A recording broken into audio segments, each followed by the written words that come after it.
Fala, fiel. O CEO do Corinthians respondeu o presidente do Cuiabá pelo atraso no pagamento do Ranieri. A briga continua e o Flamengo, que está fazendo de tudo para tirar mais dinheiro do Corinthians pela negociação de Hugo Souza ou até melar a contratação do jogador pelo Corinthians. Após perceber, claro, que fez um péssimo negócio, o Flamengo tenta de tudo para tirar uma casquinha a mais dessa negociação. A novela continua e tem mais um capítulo. E o Corinthians tem jogo decisivo contra o Atlético Paranaense e pode ter reforços importantes como a volta de Thales Magno e também Alex Santana. Tudo sobre a partida e também outras notícias do Corinthians no vídeo de hoje. Se inscreva no canal, deixe seu like porque ajuda a gente demais. Só apertar o joinha aqui embaixo e vamos pro vídeo. Então o CEO do Corinthians, respondendo ao Cristiano Dresch, o presidente do Cuiabá, em entrevista falou o seguinte: não é que o Corinthians seja caloteiro, né? Ele exagerou e muito as palavras do Cristiano, né? É inviável o Corinthians pagar da forma que essa dívida está comprometida, diz o CEO do Corinthians, né? O Corinthians precisa, assim, de boa vontade dos credores, mas isso está longe de ser golpe. Quer dizer, É uma ajuda a renegociação. pagar. Tá, Então, mas, ô, Motinha, É o que uma incomodou- renegociação. O que incomodou internamente dentro do Corinthians, primeiro, o que foi estipulado inicialmente ali com o Cuiabá não foi pago. Isso é fato. Isso é fato. Isso é verdadeiro. Não, então, não foi pago da forma como estava estipulado desde o começo para que o Corinthians pagasse. O Corinthians deu sim um passa-moleque no Cuiabá. Porém, o que incomodou o Corinthians, Sombra, é que parece que houve ali um acordo de uma renegociação desse valor. E aí, quando houve uma renegociação, se você aceita uma renegociação, é porque você está disposto Aí ali você não a pode ceder. reclamar mais, né? Exato. E é isso que incomodou o Corinthians, que parece, eu não vou falar que houve, porque eu não conversei, eu não participei, eu não sou parte integrante do processo, eu tô falando a versão do Corinthians nesse E caso. às vezes muito do que acontece nos bastidores, pro público vem diferente. Sim.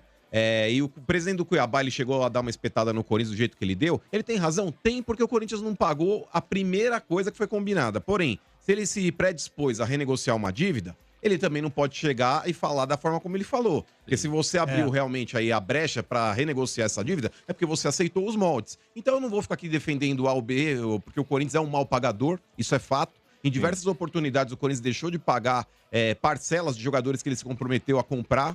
Ele comprou e, de fato, depois, na hora de acertar, ele acabou não acertando. Acabou comprando outros jogadores ao invés de quitar o que ele já devia. Isso é fato. Mas eu não vou entrar nesse mérito em com si. isso, né, mano?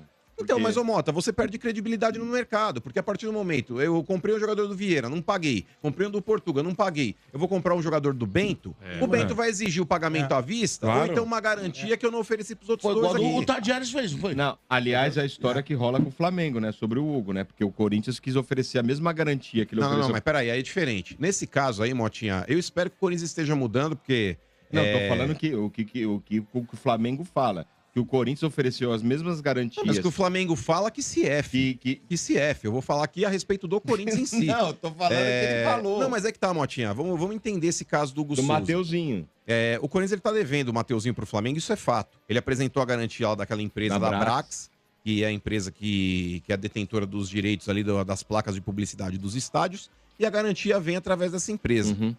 Se a empresa não pagou a parte que o Corinthians não pagou, já que ela era credora no negócio, aí é a empresa que se vira com o Flamengo. O Corinthians ele precisa receber esse montante dessa empresa e esse montante irá direto para a conta do Flamengo.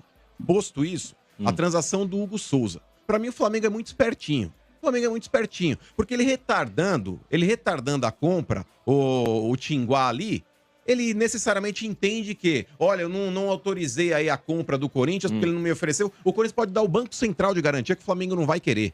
É óbvio que o Flamengo vai querer ganhar mais 500 mil, porque eles sabem que eles fizeram besteira. Claro. O Hugo Souza, Sombra, tá mostrando ser um puta de um goleiro e o Corinthians comprou por preço de chinelo. Melhor que os dois goleiros deles. Óbvio.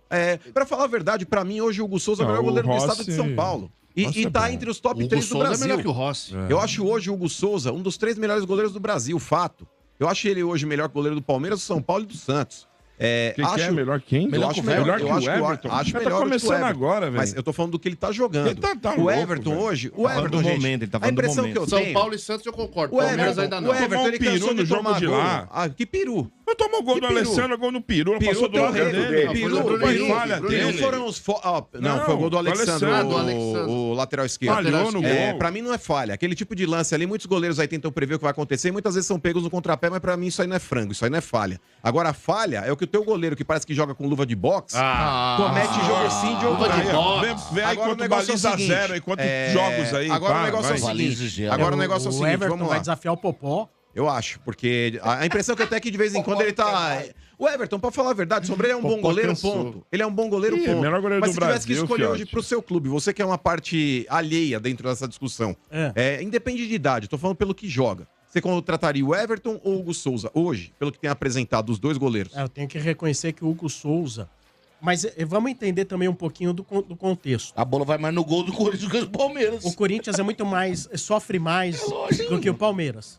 Mas se a gente for levar em conta o que vem fazendo o Hugo Souza de milagres, no quesito milagres, ele vem fazendo mais. Mas dentro desse contexto, Momento, o Corinthians sofre mais do que o Palmeiras. Então, mas eu não acho o Everton um mau goleiro. Não é mau muito goleiro. bom. Mas Não, comparado ao Hugo para. Souza, eu acho que o Hugo Souza tá à frente. Mas enfim, é questão de opinião. Vieira Agora, prefere Marquezinho. analisando esse caso, Sombra, se o Corinthians der o Banco Central como garantia, o Flamengo não vai aceitar e vai colocar algum empecilho justamente pra ganhar mais Não quentão. aceita que perdeu, Você né, conhece o cheirinho, né? Vocês conhecem o Não cheirinho. aceita que perdeu, né? Não, Tá eles com- aceitam que perderam porque eles sabem que o contrato já tá ali chamegado e eles vão tentar ganhar o máximo possível em cima. Os dois primeiros jogos, Sombra, tanto o primeiro jogo da Copa do Brasil quanto o jogo do Campeonato Brasileiro, esse jogo na Arena Corinthians que o Corinthians venceu, o Corinthians foi obrigado a pagar justamente por um erro de contrato que não colocaram o primeiro dia de outubro para concluir a compra. Agora, analisando a forma de pagamento é a seguinte, Sombra. A primeira parcela para janeiro do ano que vem,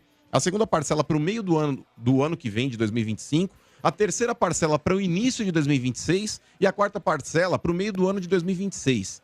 Ou seja, o Corinthians ele pode manifestar o interesse de compra do jogador agora e ele não é obrigado a pagar nada agora para o Flamengo. Porque a primeira parcela, pelo contrato, está estipulado no pagamento do ano que vem. Então você já conclui a transação de compra agora. Agora é só intenção, né? Tá certo? Não, porque você pode já manifestar, quero comprar o jogador, mas você não é obrigado a antecipar pagamento. Você não é obrigado a dar garantia nenhuma, porque o Corinthians ele não tá inadimplente hoje no negócio. E se o contrato exigir algum tipo de garantia, que eu não sei se existe esse tipo de exigência, o Corinthians ele pode dar qualquer empresa como garantia. Então, o que pega é que a gente nunca sabe cada artigo do contrato. A gente não tem a menor Não, mas ideia. Sombra, Às vezes vamos lá. pode ter tem ali- uma brecha, né, Sabe Sombra? aquelas pequenas cláusulas que você fala... Entre linhas. Então, mas, entendi. Sombra, Letras miúdas. pra mim agora, Sombra, é hora de declarar guerra, velho. O Corinthians já não declarou contra a CBF, foi bunda mole. Tem que declarar contra o cheirinho sim, sabe por quê? Se o Corinthians ele é obrigado a pagar só em janeiro do ano que vem, o pagamento tem que ocorrer ali. E o Flamengo, Sombra, ele pode pedir uma garantia de pagamento quando for vencer a parcela. Até lá, de agora, que dia é hoje de outubro? Dia 15 de outubro. De 15 de outubro até o vencimento da primeira parcela em janeiro, o Corinthians ele pode trabalhar a garantia até lá, mas ele não tem que pagar porra de multa nenhuma. Se tiver que ir pra justiça, que vá pra justiça. Agora- A diretoria do Corinthians ela não pode mais ser bunda mole. A torcida do Corinthians exige por parte da diretoria do Corinthians aí uma postura mais enérgica, assim como do seu departamento jurídico. O Corinthians tem que parar de acatar a tudo e a todos. O Corinthians tem que parar de ser a vaquinha do presépio. E todo mundo vai lá e passa a mão na cabeça e faz fru-fru e... Mas aí seria a galinha Mas, do ó, presépio, né? mas, ó, a galinha de presépio. Não, mas, ó, ainda retrocedendo um pouco, cara, eu vou falar, assim, não tem nada a ver com essa história, mas me incomoda toda vez que eu vejo a declaração desse CEO falando que falta boa vontade com o Corinthians. Não dá, né? Porque eu vou falar um negócio. Ou a vontade dos credores. É de uma cara de pau, mas de uma cara de pau, porque se você tá no lugar do credor, você fica com nojo. Eu Quando vou você ligar vê lá uma no banco, falar que tá Essa- faltando boa vontade Só um deles pra eu minuto. pagar a conta. Só um minuto. Porque assim, me dá nojo ouvir uma frase dessas. Ele pode ser uma grande pessoa, um excelente profissional, mas essa frase, ela é nojenta. Porque é o seguinte, nós não estamos falando de um time que não fatura porque o avião caiu, porque sofreu uma tragédia, caiu um meteoro no estádio, não está recebendo renda, porque aconteceu uma grande tragédia. Todo o caminho que levou o Corinthians até uma dívida gigante tudo foi construído por única opção do próprio Corinthians. Fato. O Corinthians optou por esse caminho. E agora ele vem falar de boa vontade, ou seja, os outros têm que ter boa vontade com quem não tem boa administração. Então, eu repito, é uma frase que me deixou com nojo. Mas, ô Sombra, eu concordo plenamente. Se o Corinthians hoje está nesse buraco, nessa latrina financeira, é por culpa do próprio clube, por irresponsabilidades que dirigentes não fizeram nos seus respectivos empreendimentos ou nas suas empresas. Porque todo dirigente que passou pelo Corinthians tem CNPJ atrelado ao CPF também. E dentro do CNPJ deles, eles não fizeram o que fizeram com o clube. Então, nesse ponto aí, eu entendo o que o Sombra falou, eu concordo, mas olhando de fora. Mas se coloca, Sombra, na condição do cara. O cara que trabalha pro clube, na condição que ele tá, é igual um advogado de defesa dentro de um júri. Você pode olhar, o réu pode ser a pior carniça que tem. Você fala, é uma carniça. Você vai ouvir a declaração do advogado de defesa, você vai ficar com nojo também. Mas ele foi contratado para fazer aquilo. Ele tá ali defendendo o interesse dele. Infelizmente é assim que funciona. Agora, com relação ao fato do Cuiabá, eu trouxe o outro lado da história aí com relação ao que gerou incômodo dentro do Corinthians, pelo fato de ter ocorrido recentemente aí uma renegociação e agora ele ter falado isso. Volto a falar aqui, não vou passar a mão na cabeça de ninguém, porque eu não estava na mesa. É só ver se isso se confirma. Sim, não, mas eu também não procede que o Cuiabá deve confirmar. pro Corinthians também a negociação de um jogador chamado Marquinhos, já foi que não resolvido. repassou o A gente dinheiro. falou Tem ontem alguma aí, coisa é outra história isso aí. o Corinthians ele Não tem nada a precisava, ver, né? o Corinthians ele teria uma parte para receber nessa transação, Portuga do Apoel, que era na terceira parte do pagamento. O Apoel fez acho que 2 pagamentos de 50 de euros lá, de 50 mil euros, e faria mais um, acho que de 1 milhão de euros. 100 mil euros. Enfim, o Corinthians receberia nessa parte. E o Cuiabá não tinha como repassar para o Corinthians, porque o Apoel não tinha pagado ainda. Inclusive, só pagou quando o Cuiabá entrou na FIFA pedindo de novo o pagamento devido que não aconteceu. E a parte do Corinthians só deveria ser repassada quando fosse feita a terceira parcela. Sim, a terceira parcela desse pagamento. Então, nesse caso aí, mas independente de qualquer coisa, o Corinthians ele não tem que justificar um erro com o outro. Eu acho que você, se tem uma dívida, você tem que pagar. Tá indo pro mesmo nível do outro. Mano, porque o time, Motinha, é o que eu falei ontem e volto a falar hoje. Eu acho que você, quando tem uma dívida, você tem que pagar independente do tamanho do clube. Mas eu acho que tem um agravante, Sombra, com um clube pequeno. E quando eu falo de clube pequeno, eu falo de Juventude, porque o Juventude outro dia tava cobrando Palmeiras também. E não é exclusividade do Corinthians dever pra alguém. O Botafogo tá devendo, também não paga, enfim. E quando você faz isso com um clube pequeno, muitas vezes aquele jogador que saiu de lá, Motinha, é a garantia de pagamento da folha salarial do ano inteiro, mano. Tá ligado? Então eu acho isso muito ruim. Né? Mas enfim, vamos lá, o futebol mano. brasileiro. Vamos falar da final pro Corinthians também, né? Contra o Atlético Paranaense é uma final, hein? Quinta-feira Quinta-feira! Putz, grila, que fase, velho. Sabe quem voltou, mano? O Martinez voltou antes. Sim, aí vai ajudar o Corinthians. Agora, Angel Romero e Félix Torres, não sei se vai dar tempo, hein, mano? Ah, mas o Romero e o Félix Torres, eles não são titulares, Motinho, então não me preocupa, não. Romero não é mais? Não, tá jogando o Memphis agora. Pela bola que ele jogou no último jogo aí, meu irmão, pra mim ele ganhou a titularidade. Não faz diferença mais o Romero? Não, ele faz. O Ibrahim Romero tem que ser respeitado. Nossa, como Tem é? que ser respeitado. Não, o Romero é o homem não, gol. não. O Romero é o homem Como é gol. que é? Ibrahim Romero. velho. Eu vou te falar, ô Pedrinho, hoje, se o Romero fosse brasileiro, ele tava no lugar do Savinho. Desculpa. Não, Na seleção brasileira- para. Hoje o Romero, Não tá ele é um falando cara que sério, ele pode velho. jogar Meu Deus aberto, do céu, como velho. ele pode jogar centralizado também.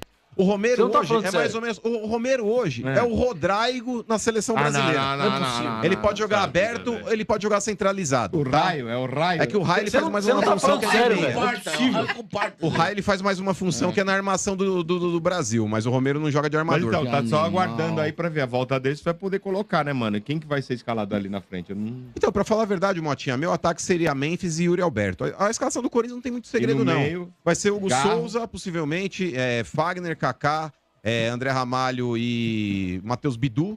O meio-campo, Motinha, eu jogaria assim: Martínez, Carrídio, Garro e Coronado, mas o Coronado ele vai ceder a vaga pro Bidon. Então vai jogar Martínez, Bidon, Carrídio e Garro, e na frente Memphis e Yuri Alberto. A escalação do Corinthians deve ser essa. você tá Deve achando mudar. que vai dar bom? Eu acho, Motinha, porque agora o Campeonato Brasileiro começou pro Corinthians, cara. Agora começou. Faltando 9 Começou rodadas. agora. Agora começou. Faltando 9 E sabe rodadas. por quê? Não, mas ó, de verdade, matematicamente falando, por mais que o Corinthians tenha desperdiçado uma grande chance de ter vencido o Inter, e poderia ter vencido se fosse um time mais malandro dentro de campo, ter esfriado o jogo, arrumado uma briga, enfim. O Corinthians desperdiçou a chance de vencer o Inter. Porém, se você analisasse essa partida antes de começar e falasse, ó, é preocupante a situação do Corinthians, mas um empate diante do que o Inter está apresentando no Campeonato Brasileiro, não era um resultado descartado. Ruim, né? Assim como não é descartado um empate contra o Palmeiras também. Analisando matematicamente, é claro que o Corinthians precisa vencer. É clássico, não mas, por conta, exemplo, né, se o mano? Corinthians vencer o Atlético Paranaense e vencer o Cuiabá, que pra mim são duas partidas chaves, porque são partidas que o Corinthians tem ali contra adversários direto Diretos. pelo Z4, eu acho que o Corinthians ele consegue já sair dessa vala que ele tá. Ô, mano, mas fazendo as contas, assim, o Corinthians precisa de pelo menos 5 vitórias. 5 vitórias e Quem 2 será empates. essas vitórias? Então, pra mim, Motinha, tem que ser esses confrontos São diretos. 9 jogos. O Vamos Corinthians lá. ele precisa vencer o Atlético Paranaense, o Cuiabá, ele precisa vencer o Criciúma, o Vitória e o Bahia. O Bahia, o Vasco e Cruzeiro são confrontos e o próprio Grêmio são confrontos que o Corinthians tem, Motinha. Mas independente de ser dentro ou fora de casa, mas dá pra vencer, porque por exemplo, o Cruzeiro não vai mais estar disputando nada, Vasco não tá O disputando Grêmio mais também lá nada. embaixo também. Não, mas o Grêmio não cai. Ele já não vai estar mais. O Grêmio, Também lá o Grêmio na embaixo. última rodada também não vai mais estar disputando a Z4. Então, eu acredito, Motinha, que o Corinthians escape. A situação é delicada? Claro que é. O Corinthians tem que priorizar muito mais o Campeonato Brasileiro do que a Copa do Brasil e Sul-Americana. Mas você concorda, você continua concordando que se tropeçar quinta pode beijar a viúva? Então, aí é aquele negócio, Ainda tipo, não Acho que morre, ainda não morre, Mas aleja. mas aleja. É aquele negócio que o Corinthians ele precisa aí ganhar do Atlético Paranaense de qualquer jeito, porque o Atlético Paranaense tem jogos a menos que o Corinthians. Tem dois a menos. dois jogos. Então, é um adversário que tá brigando contra o Z4 também. É um jogo que o Corinthians aí eles pode somar 6 pontos, porque ele ganha 3 e impede que o Atlético ganhe. Então, nesse ponto, o Corinthians é obrigado a vencer o Atlético. O Flamengo percebendo a péssima negociação que fez por Hugo Souza, vendendo o goleiro praticamente por preço de banana. Tá fazendo de tudo aí para melar a negociação, até dificultar o máximo possível para tirar uma graninha a mais do Corinthians. Qual a sua opinião sobre toda essa história, essa novela aí entre Corinthians e Flamengo? Corinthians, para mim, deveria entrar na briga e seguir o que o contrato diz, até porque o Corinthians está protegido pelo que o contrato está dizendo. Apesar que o Corinthians firmando a intenção de compra não tem necessidade de pagar e nem trazer uma garantia nesse atual momento, e o Flamengo fazendo de tudo aí para dificultar. O Corinthians tem um jogo importantíssimo contra o Atlético Paranaense. Vai ter aí uma retomada desses dias de paralisação depois, né, dessa data FIFA, e podendo trazer de volta aí jogadores que estavam no departamento médico, e um deles crucial ali no meio de campo, que estava fazendo total diferença antes de se contundir, que é o Alex Santana, e possivelmente também a volta de Thales Magno. Se ele não voltar contra o Atlético Paranaense, pode ser que ele consiga voltar contra o Flamengo no segundo jogo da Copa do Brasil. Corinthians que precisa marcar pelo menos um gol para levar a decisão para o pênalti, ou 2 gols ou mais para se classificar diretamente na Neoquímica Arena. Você que acredita na classificação do Coringão, deixa aí nos comentários, deixa o like que ajuda a gente demais aqui também. E o CEO do Corinthians que respondeu, o presidente do Cuiabá, você concorda com o presidente? Cuiabá, lembrando que também parece que deve parcelas aí referente ao Walter, que contratou do Corinthians, e essa novela vai se estendendo aí, todo mundo querendo tirar uma casquinha do Corinthians, falando sobre os maus pagamentos. Tudo bem que o Corinthians realmente errou em muitas situações de contratações de jogadores, mas tem vários clubes aí do Brasil devendo a rodo, mas o Corinthians é aquele que vende notícia e todo mundo vai falar de quem? Do Corinthians. Então, até o próximo vídeo. Se inscreva aí se você não é inscrito no canal, deixa o seu like.